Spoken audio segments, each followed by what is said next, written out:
In an open letter to President Biden, Cuban scientists denounced his dismissal of the island's capacity to deal with the pandemic. Teachers and doctors joined a trucker strike in Paraguay. Road sectors call on the government to meet their demands. Zambians are to head to the polls on Thursday to elect the President and National Assembly.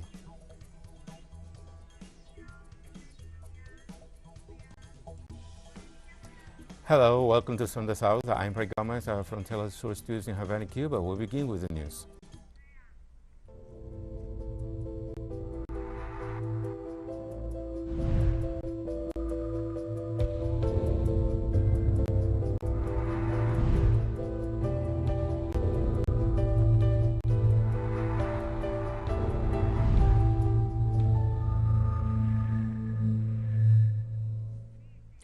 Cuban scientists signed an open letter to U.S. President Joe Biden denouncing his recent comments dismissing the island's capacity to deal with the coronavirus pandemic. We cannot understand that a world statesman such as a United States ruler is echoing statements that respond to media manipulation. The facts speak for themselves. Cuba is one of the countries with the lowest COVID-19 lethality in the world, despite the persistence of the blockade.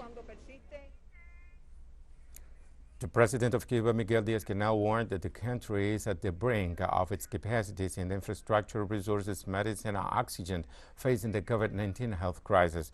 The chief of state assured that the government had not done all it could to contain and minimize the effects of the illness, and affairs would be much more dire as of now. The president indicated that even with the current problems, the most urgent sanitary conditions in Cuba can be guaranteed. He confided the population, asked everyone to grasp on the difficulty of the matter, and called upon the authorities for more efficient and effective management to reduce the infection. The mandatory of the Caribbean nation ordered to keep up the pace in the vaccination process and to increase production speed of Afghanistan and Zambia, bearing in mind the limited span of supplies.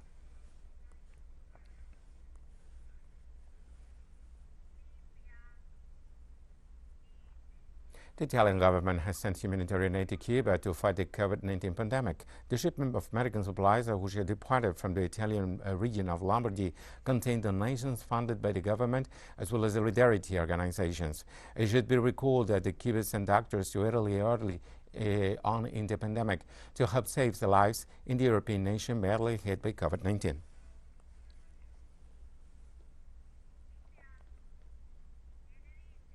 As COVID-19 cases rise in Germany, Chancellor Angela Merkel highlighted the need to get enough people vaccinated against the disease. For those who are not yet vaccinated, and with the number of infections increasing, we rely completely on testing. I also ask all of you, friends, acquaintances, family members, who may already be vaccinated, to promote vaccination in your family circle, friends, sportsmen, simply because it is a protection for all of us. The World Health Organization called on global leaders to act before October to change the disgraceful situation of unequal access to COVID-19 vaccines. WHO advisor Bruce Aylward said the world should be disgusted with the situation. The UN Health Agency has been increasingly outraged at the hoarding of vaccine supplies by rich countries to the detriment of poor nations. Aylward called on the public to put pressure on politicians and business tycoons to consider vaccine coverage in poor countries as an electoral and financial investment, nothing that change was in the hands of some 20 powerful people.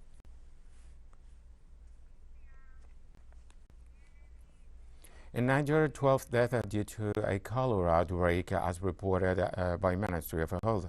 In southern Niger, 12 people have died and 201 are infected in 3 regions. The rains have helped spread the disease further, the country's health minister said on Monday. Niger's southern neighbor, Nigeria, is also grappling with a cholera outbreak, which has killed at least 653 people in 22 of the 36 states since March. Niger's health authorities believe the outbreaks are connected with an epidemic that has been ravaging cross-border regions for several months. China recalled its ambassador to Lithuania and demanded the European country's government reciprocate the act to uphold the One China principle. A Chinese foreign ministry spokesperson's declaration said that the Lithuanian government had recently announced its decision to allow the Taiwan authorities to open a diplomatic affairs office under the separatist principle of sole Taiwanese representation, despite China's warnings of consequences. The spokesperson explained that the acts taken by Lithuania violate the established points of a communique between Beijing, I meant, and Vilnius, an attempt against Chinese sovereignty and territorial integrity. The spokesperson concluded that any action to undermine China's unity and seek separatist results will meet a dead end. And the sole legal government that represents the whole of China is called People's Republic of China. We'll be right back after this very short break.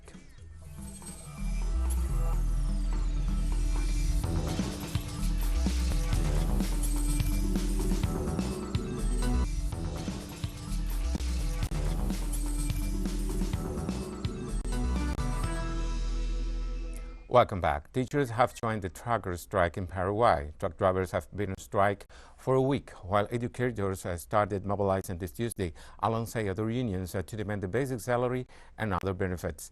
Representative of the Federation of Educators, Silvio Perez, said that the mobilization seek to put pressure on the government of Mario Abdo Benitez to honor the promise of a basic professional salary and increase the education budget for the year 2022. Several social sectors of Paraguay have taken to the streets to voice demands and to condemn the social crisis triggered by the executive. We're going to stay here until this is passed, right? At least Article 4, Clause E, and then we'll make a decision. Paraguayan doctors also joined the demonstrations, and they are demanding compliance with a signed agreement for a larger sector budget. What we are asking for is for each doctor to earn the same as another doctor for the hours worked. Today we have doctors working twice as much as other doctors and earning half the salary. That is the demand we've had for almost 10 years, and we want it to be addressed. Members of one of Guatemala's biggest rural indigenous organizations, Black Groups, across the nation, calling on President Alejandro Giammattei and his Attorney General to resign over the firing of a top anti-graft prosecutor who reportedly uncovered their acts of corruption. Protesters have been taken to the streets for almost 2 weeks to denounce the ousting of Juan Francisco Sandoval, the recognized head of the Special Prosecutor's Office Against Impunity, who was investigating potential acts of corruption by President Giammattei. Police patrol government buildings while on the outskirts of the capital. Member of the Farmers Development Committee blocked highways. Many university students have also joined the protests.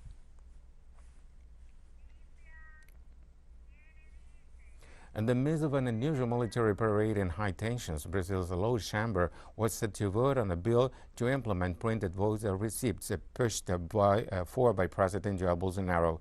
The convoy of troops and armored vehicles through the capital, announced just a day before, was denounced by the legislature as an act of intimidation. The deputies will vote for the bill intends to change the current electronic voting system, requiring printed receipts from some ballot boxes that Bolsonaro claims are prone to electoral fraud.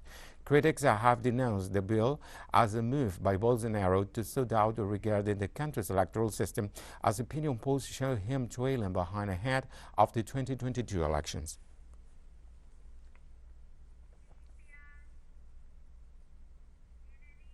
United Nations condemned the massacre of 240 civilians, among them 107 children, in the Ethiopian region of Afar. The UN Children's Fund said to be extremely alarmed by the reported attacks against displaced families that hurt refugees in a health center and school in the region of Afar on Thursday, August 5th. UNICEF Executive Director Henrietta Ford stated that the escalation of conflict in Afar and other areas neighboring Tigray is disastrous for children after months wildfire that has left 400,000 people, among them 160,000 children, in famine conditions. The agency stressed that at least 4 million people in Tigray and the neighboring regions of Afar and Amhara are in an acute crisis situation. The UN High Commissioner for Refugees stated it has regained access to 2 Eritrean refugee camps in Tigray region and warned that people living there are facing dire conditions. UNHCR, the UN Refugee Agency, and its partners have regained access to the Mayaini and Adikharush camps for Eritrean refugees in Ethiopia's Tigray region. Violent clashes in the area had prevented UNHCR staff from reaching the camps since 13th of July. The delivery of urgently needed assistance restarted on the 5th of August for the 23,000 refugees in both camps. However, access is limited by a complex and fluid security situation, and refugees continue to face dire conditions. Basic services such as healthcare remain unavailable, and clean drinking water is running out. In South Africa, on a National Day of the World's Indigenous People, Khoikhoi descendants performed a cleaning ceremony on land recently reclaimed as a part of the historic process of restoration and cultural revival. Joanne Abrahams has more. An ancient cultural cleansing ritual performed on land they were alienated from more than 3 centuries ago. When the Dutch colonized the tip of Africa, they also stripped the indigenous Khoikhoi from their land, culture and traditions. This area is known as Grabouw, about an hour's drive from Cape Town and known for its export fruit. During the 1600s, this was Hainokwa land under a Captain Klaas Dora. In 1693, Dora's kraal was attacked by the Dutch East India soldiers and thousands of livestock confiscated. Mark Matthews, a descendant of the Khoikhoi, who under colonial rule and apartheid was classified as colored, is part of this group, now reclaiming the land taken from them. Our Khoi heritage gave us the right to take the land back, and also the United Nations Declaration allow us to be part of this and be here on that specific land. The more than 1,000-hectare land will be governed as trust land by the people themselves. While the group might still face a legal battle, Mark is confident about overcoming that obstacle. We are not afraid for a court case because we're ready for everything. We've got a lawyer team on our side. We know the history. We also know United Nations made provision for that, so we're ready for that. A member of the South African Cabinet, Minister Patricia de Lille, has given her support for the project. We need to continue to make sure that we fight for more and better houses for all our people.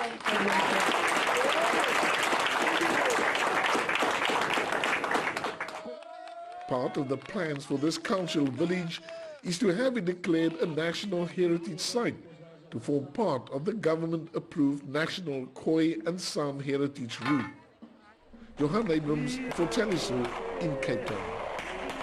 We have more stories coming up after this final short break.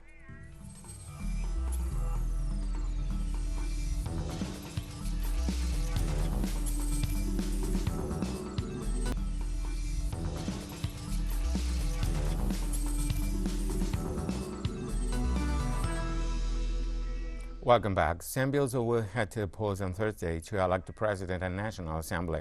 Voters will decide whether to re-elect President Edgar Lungu in the midst of an economic crisis. His main rival, and what polls suggest is a close race, is 59-year-old Hakainde Hichilema, who is making his 6th run for the presidency.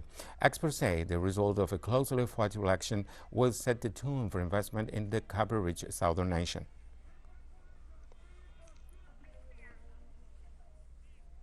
The UN Special Envoy for Myanmar warned of a full-scale civil war if a successful dialogue process isn't held between all sectors to address the country's current crisis.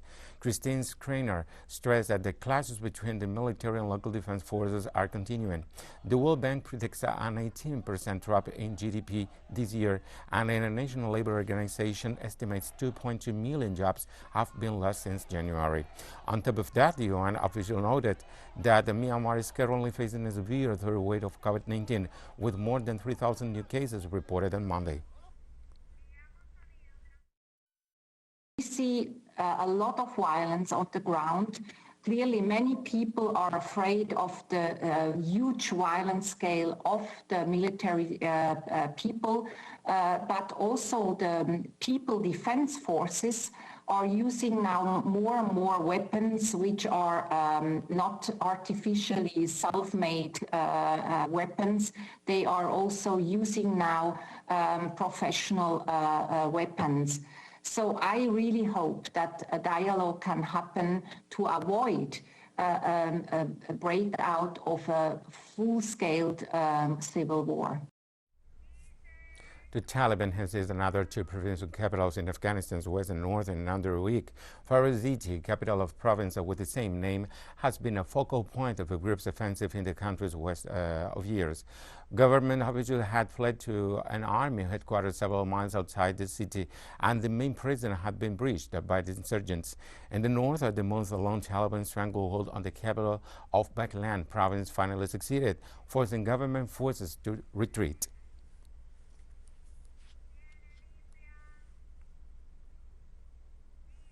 President Joe Biden defended his decision to pull U.S. forces from Afghanistan despite the rapidly deteriorating situation in the Asian country after 20 years of foreign intervention and conflict, only for the Taliban, supposedly the target of the operation, to gain in strength. No. Look, we spent over $1 trillion over 20 years. We trained and equipped with modern equipment over 300,000 Afghan forces. And Afghan leaders have to come together. We lost death and injury, thousands of American personnel. They've got to fight for themselves.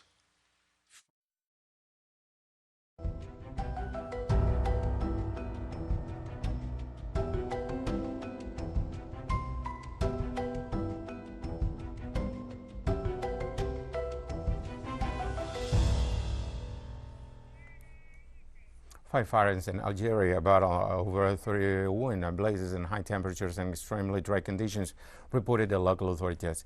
The forests of the Kabylie region, east of the capital Algiers, burned in walls of flames and drew smoke to the skies as water shortages in the country persist and the temperature rises over 46 degrees Celsius. There are at least fires in 14 districts, and 5 people have lost their lives to them. Algeria is one of the Mediterranean countries to struggle with wildfires, along with Greece, Turkey, and Cyprus. On Monday, a United Nations report showed how perilous climate change is and how much influence humanity's hands holds upon it. Furthermore, the report highlighted how social activity can be the cause for abrupt weather scenarios such as heat waves and wildfires.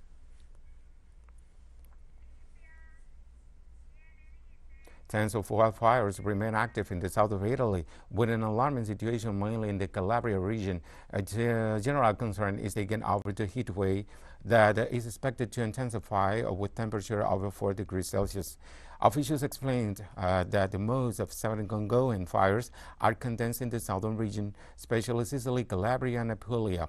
On the other hand, in the Greek island of Evia, the fires still scorch the crops and forest areas as brigades and volunteers struggle to avoid disaster from striking the populated residential boroughs. Greek Prime Minister Kyriakos Mitsotakis pronounced himself regarding the wildfires that wiped out hundreds of homes and forced thousands of inhabitants to leave their residence.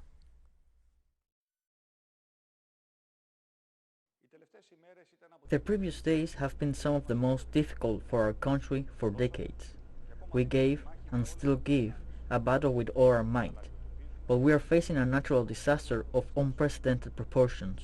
In a few days, 586 fires broke out in all corners of Greece. Fires which, due to the unprecedented heat wave and the many months of drought, are now very difficult to extinguish. We've come to the end of this news brief. You can find these and many other stories on our website, teleSUR English. And you can also follow us on social media for all the latest news. We're on Facebook, Twitter, Instagram, and Telegram. Plus, you can catch up on our shows on the YouTube channel. For teleSUR English, I'm Bray Gomez. I thank you for watching.